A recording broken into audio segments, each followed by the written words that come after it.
What's good, y'all? It's your boy Def Finesse, back at y'all with another TDF perspective. It's to die for. All right, look.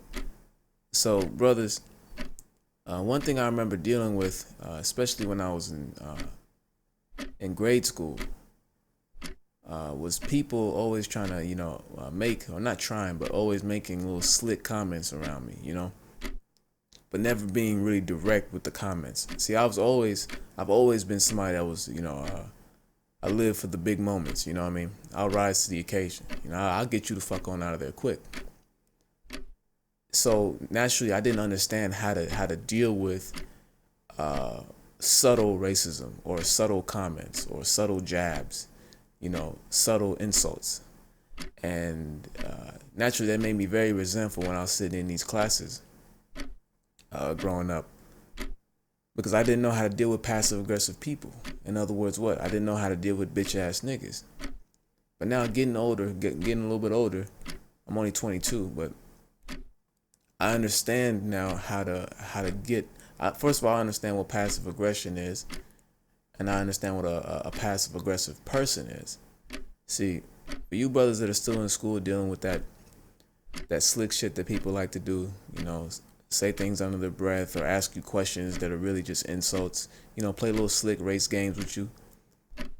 You need to understand the reason why they're doing that. First and foremost, the first reason why they're doing that is because they don't have respect for your culture. So, like, with me, for example, me being Ghanaian, I had to realize or learn very quickly and adapt to the fact that nobody outside of Africans really respect African culture in America. You get what I'm saying? So when people found out that I was African, or if I slipped up and I told them, first thing they'll do is ask me questions. Was there water there? Did you ride a tiger to school? Did you, and they try to play you like, these are serious questions and they're trying to figure out more about your culture. But no, they're just insults. But the thing is, they're too they lack the courage to just do it directly. You see what I'm saying? So not only are you having to be insulted, not only are you having to sit there and listen to insults, you're having to sit there and listen to insults from bitch ass niggas, and it's tough. It's very tough. But you also have to understand the second reason why people are passive aggressive. Really all passive aggressive people are just people that understand the dynamic or the situation that they're in. 100% of the time, a passive aggressive person is comfortable being passive aggressive and being an asshole because they understand they're in a system that's designed for them, designed to quote unquote empower them, but belittle you. You get what I'm saying? It's a system designed to empower them, but keep you at the bottom. So, for those of you brothers in school, maybe a so-called white boy will say some racist, ask you a racist question, and then you decide, oh, okay, cool, this guy wants combat. So you start cracking jokes on him. And that's when the teacher, who also happens to be a white woman, conveniently decides now's the time to enforce the rules in the classroom. So now you're the one that's going to the office, and the so-called white boy, he gets to play the game of, oh, I didn't even know I was being racist. I was asking a question. And then you're demonized for being masculine, using a much more direct, having a much more direct approach, a much more direct energy to the situation. So that's all passive aggression is. It's just people that are just taking advantages of fake ass systems that have been designed to keep brothers, that being so-called black men and African men, at the bottom. So it brings forth the question, well, how do you deal with passive aggressive people? Well, there's one way to do it, and this way isn't the most effective way, especially for you guys that are in school, or for, it's not the most effective way for a school situation or a workplace situation. But as far as a personal day-to-day situation, where it's just somebody that you're just running into, this is a very, very effective way. And I'm going to go ahead and let Mike Tyson show us what I'm talking about. So yeah, let's just watch this video and let's peep the game.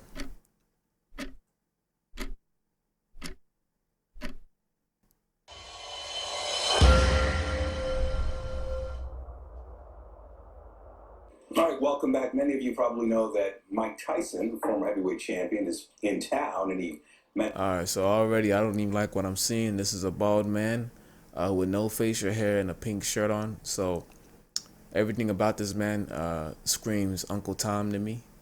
He's definitely an Uncle Tom. He's definitely one of those so-called black men that loves to buddy up with the so-called whites and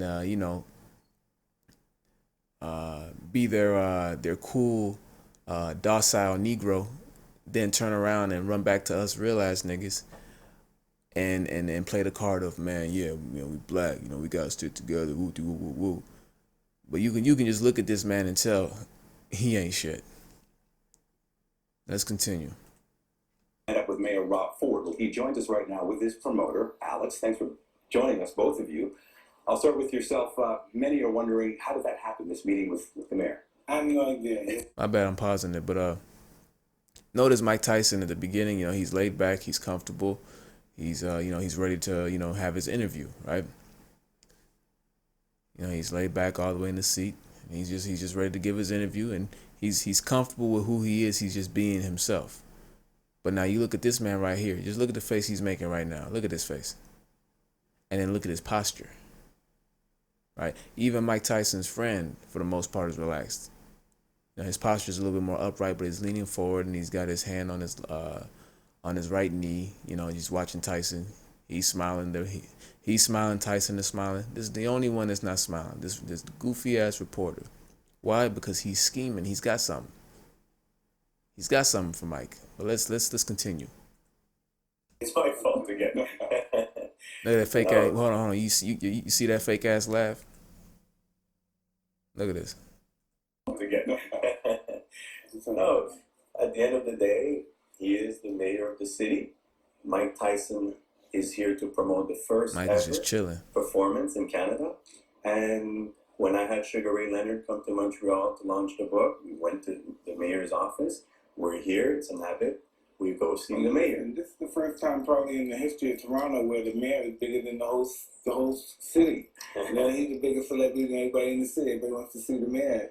And, my bad. I know I keep pausing it, but I want y'all to, especially you young brothers, to pay attention to the body language, right? Mike is comfortable. Look at Mike. We go see the mayor. And this is the first time probably he's interjecting. Look, he's laid back. Than... He's interjecting. He's laid back. He's just happy. But look at this man's posture. Look at this guy right here. The whole city. He's the biggest celebrity than everybody in the city. Everybody wants to see the mayor. You see that nod? You see that nod? He said, yeah, whatever. Fuck your story, Mike. You know I had to get you. Toronto, where the mayor is bigger than the whole city. He's the biggest celebrity than everybody in the city. Everybody wants to see the mayor. And he's a really dynamic character. Right, so you read up on him, you sort of been following? No, I didn't read up on him. I watched him on television. Right. My bad, I'm about to pause it again, y'all. All right. Now, y'all hear the question he asked? This goofy-ass house Negro asks Mike Tyson, the fighter, the former fighter, the former boxer, excuse me. Did you read up on him? Do research. Now, why the fuck would Mike Tyson take time out of his life to look up the mayor of, Canada? Or whatever country? Think about it. His mind, he's slacking. This reporter, I'm peeping the game. This reporter is on some bullshit. Look. Celebrity than everybody in the city. Everybody wants to see the mayor. And did you read up on him? The fuck out of here. Right, so you read up on him, you sort of been following? No, I didn't read up on him. I watched him on television. Right. In the States, he's a big hit in the States. A big hit. Now, some of your critics would say, there's a race for mayor. We know you're a convicted rapist. This could hurt his campaign. How would you respond to that? Hey, I don't know. Now, hold up now. You see how he did that? That's that slick shit, man. That passive-aggressive shit. And a lot of you young brothers, I know, just like me, y'all can relate to this. Where you're being respectful, you're in your element, you're comfortable. And if somebody decides they're gonna go there, they don't see you as a well-mannered, respectable, so-called black man. When you don't show no regression and you're in your calm-like state, cool. Everybody wants to take advantage of that and play games. This guy tried to preface his statement with saying some of your critics. Now hold up. Why can't you quote any of the critics? Why are you saying some of your critics? Some of your critics will say blah, blah, blah, blah. No, that's not some of his critics. That's you saying that. You trying to be slick. You being passive aggressive. Now let's watch how Mike Tyson handles this. Because this is literally how you handle passive aggressive people in real situations, okay? Some of you brothers might try this in school. Some of y'all might try this in the workplace. I would advise against it, only because, you know, when you do this in a classroom or you do this in the workplace, you expose yourself as an astute black man, as a real ass nigga. You know what I mean? To where now you're on the radar. But as far as a situation where it be a party or just whatever other dynamic where there's not authority figures that are hovering around ready to just hit you with the full force of the judicial system or the whatever consequences they have in store, those are the perfect situations to use this. So yeah, let's see what Mike Tyson says. Right. In the States, and you know, he's a big hit in the States. He's a big hit. Now, some of your critics would say, you know, there's a race for mayor. We know you're a convicted rapist. This could hurt his campaign. How would you respond to that? Hey, I don't know who said that. You don't even hear say that. You know what I mean? Got him. And I don't have no comment to that, you know, because it's negative and you're being negative. And I met the mayor, right, and nothing they can do about it. We actually had a really good. So you see what Mike did there? And that's how you do it. You just go direct. You go direct as hell. Okay? He asked that slick question. Mike said, well, I don't know who said that. You're the only one I heard say that. You're the one, you're being negative. At the end of the day, I met the mayor. Nobody can do anything about it. And then what did this Uncle Tom say? What did this Uncle Tom, cowardly Negro, what did he say? He says, right. So he's still trying to play games. Like, I agree with you. But he's the one that asked this silly ass question. He's the one that literally changed the energy in the room. Mike Tyson is still laying back, but you can look at his face and tell he wants to beat the fuck out this guy. And can you blame him? No, because he got played. You know, but I'm gonna put the onus on Mike, because being a so-called black man, you gotta watch everybody. You gotta pay attention to everybody. Everybody's playing games. Not just the so-called whites, not just the so-called Middle Eastern people, not just the so-called Asians. Even your own fellow so-called black men will play these kind of games. You can look at this man and tell he thinks he's better than Mike Tyson. So Mike really shouldn't have been as comfortable as he was. But hey, this guy probably would have asked that question either way. So yeah, let's watch this one more time. I don't know who said that. You don't even hear say that. You know what I mean? And I don't have no comment to that, you know, because it's negative and you're being negative. And I met the mayor. Just direct. And nothing they can do about it. We actually had a really good time. We talked about George Trevallo, who's a legend in your city. So this is actually a good friend right here, because he tries to redirect or put some positivity in the conversation. But the thing is, for those of you guys that are young, astute black men, such as myself, you know it's hard to let that go, man. When you're comfortable and you're being respectful, and somebody decides to take that as a weakness and play games, it's really, really hard to let that slide. I mean, just look at Mike's face and then look at the reporter. Why does the reporter still have this goofy look on his face? It's because he understands that if Mike does anything to him, it's the end of that's the end for Mike. He's done. He's gonna go to jail, prison, get sued, whatever. He's gonna be the one that gets demonized. And this is literally something I peeped when I was in school, having to be the only so-called black kid in so many of these classes. All these different demographics, not only do they not take the so-called black man and the African man seriously, they feel comfortable playing games with him when it's just him. They feel very, very, very comfortable. But back to what I was saying, yeah, this guy's definitely a good friend to Mike Tyson for, trying to, plant some positivity in the conversation and keep it moving forward. But let's watch what happens. Great man with whom Mike spent quite a bit of time yesterday talking about his highs and lows. It's so interesting that you come across like a nice guy, but you're really a piece of shit. Hey, with that come comment. on. That was a piece of fuck you. That was a piece of shit. You know, we're doing live TV. Hey, I don't. And that's where Mike fucks up. But it also goes to show that he was genuinely hurt by that comment. See, and that's another thing that us young so-called black men we can learn from this. We can't be overly trusting. You can't necessarily. You're supposed to be on your guard at all times. I mean, we're all so-called black, even us Africans in this country.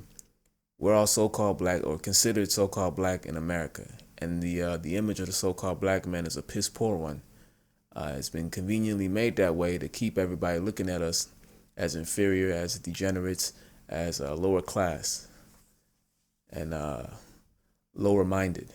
You know, so you have to walk into situations and just, first of all, have pride in yourself, have belief in yourself, and also be very, very, very wary. Where Mike Tyson messed up here is he came in too comfortable. You know, at the beginning, I already broke this man down. You can look at him. You know, what grown man has no hair on the top of his head and then no facial hair, and then you're wearing a pink shirt or a light purple shirt, and your posture is sitting like this. This guy's an Uncle Tom. Mike was supposed to peep the game and see that. And had he peeped the game, he'd be able to do what? He'd be able to finesse accordingly. And he wouldn't have gotten as comfortable, and he would have been ready and more mentally prepared for the surprise attack that this goofy milk dud decided to launch at him.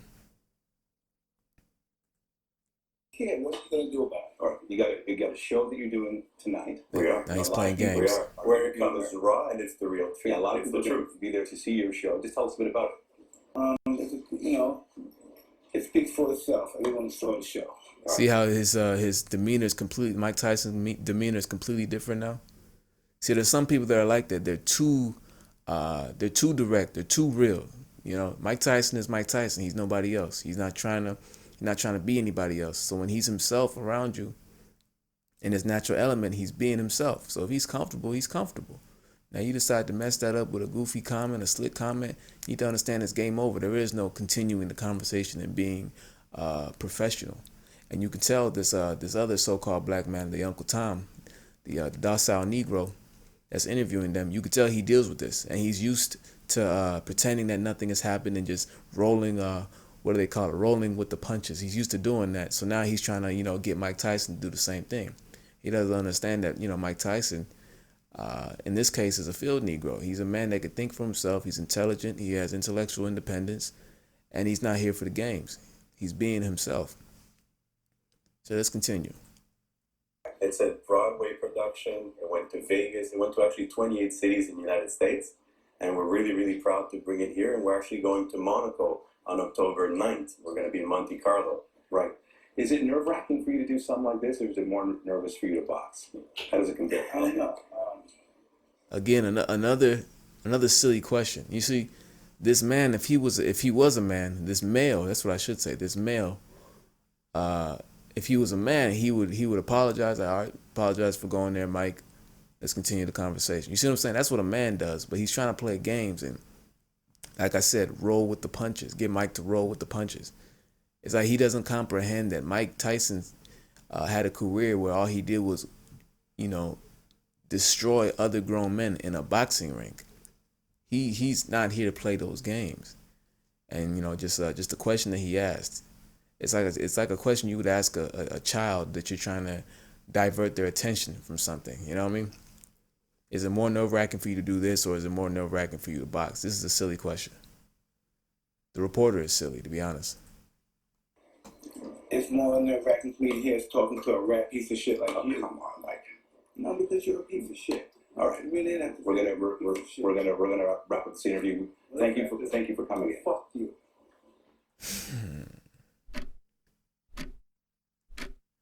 And that's how you gotta be. Not like this. Mike went a little too far, but for you brothers that are in these different dynamics, work, school, you can use the aggressive or the more direct approach, but make sure it's, first of all, it's articulated very clearly with no cussing, and it's straight to the point. You do it just enough to get people to back off you, get people to understand that you're not there for the games. But you don't go overboard and start cussing and, throwing tantrums and threatening people. You don't do all that, because then they'll just use it against you. Because keep in mind, you're in a fake ass system. So in the fake ass system, you show any kind of aggression, you show any kind of intellectual independence, or at least too much of it, they're gonna try to shit you out of that system. So if you decide you're gonna devote energy to these situations and defend yourself or set things right, you gotta make sure it's nice, cold, clean cut, fast, direct, and right to the point. You get what I'm saying? Don't go overboard and be cussing at people and doing all that extra stuff. Yeah, that's the end of this video. I hope it's not too long. For those of you guys, if this is your first video that you're watching on my channel is all about tireless, deft finesse as it pertains to the so-called black man in America and us African men in America. Why? Because we're the ones at the bottom of the social hierarchy. Nobody regards us, so we got to regard ourselves. In other words, we got to peep the game and finesse accordingly. All right, y'all be easy out there. Y'all be safe. And I'm out.